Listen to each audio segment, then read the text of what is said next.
ng bayan, maasahan anumang panahon. Magandang gabi po sa ating lahat.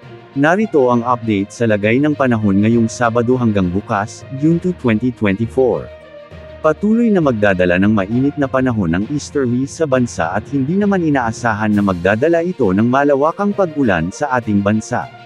Sa ngayon, may mga inaasahang pag-ulan lamang sa ilang bahagi ng bansa, lalo na sa Ilocos Region, Zambales, Southern Cagayan, Quezon Province, Central Palawan, Northern Mindanao, Zamboanga Peninsula, Davao Region, ilang bahagi ng Sorsogon at Caraga. Dahil nga sa pansamantalang pagkawala ng habagat, maraming lugar muli ang posibleng makararanas ng mainit na panahon bukas. Sa ngayon, wala ding gale warning sa mga karagatan ng bansa. Para sa update naman ng bagyo sa labas ng Philippine Area of Responsibility, sa ngayon ay patuloy itong nananalasa sa mainland China bilang isang tropical depression na may lakas na 45 km per hour at gustiness na aabot sa 60 km per hour. Ayon sa Pag-asa, mababa na ang tayen sa Nitona pumasok sa ating PAR at posibleng anumang oras ay unti-unti nitong hihina bilang low pressure area habang nasa kalupaan ng mainland China. Narito naman ang update sa lagay ng panahon bukas mula sa Pag-asa. At para po sa magiging lagay na ating panahon bukas dito po sa Metro Manila, pati na rin po sa ibang bahagi pa ng Luzon, ay magiging mailiwalas pa rin yung ating panahon, lalo na sa umaga hanggang tanghali. Pero pagsapit ng hapon at gabi, mataas pa rin po tsansa ng mga panandaliang buhos ng pag-ulan, dala pa rin po ito ng easterlies at ng mga localized thunderstorm.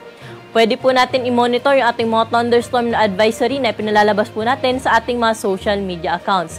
At kung lalabas po tayo na ating mga tahanan, huwag pong kalimutang magdala ng payong dahil nga mainit ang panahon, proteksyon na rin po ito at sa hapon naman mataas ang tsansa ng mga pulupulong mga pag-ulan.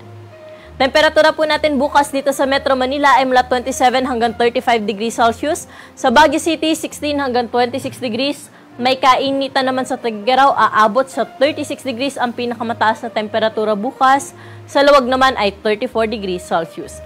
Sa bahagi ng Legazpi City, 27 hanggang 33 degrees Celsius agad ng temperatura bukas at 24 to 32 degrees naman sa bahagi ng Tagaytay City.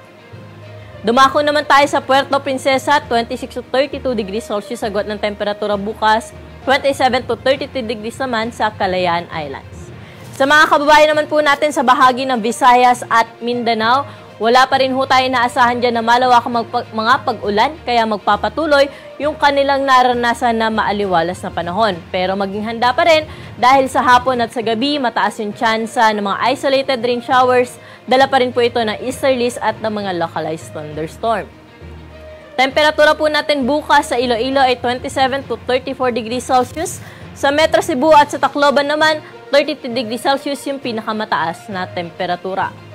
Mainit naman sa bahagi ng Zamboanga City, 26 to 34 degrees agad ng temperatura bukas. Sa Metro Davao, aabot din sa 33 degrees Celsius at 25 to 32 degrees naman sa bahagi ng Cagayan de Oro City.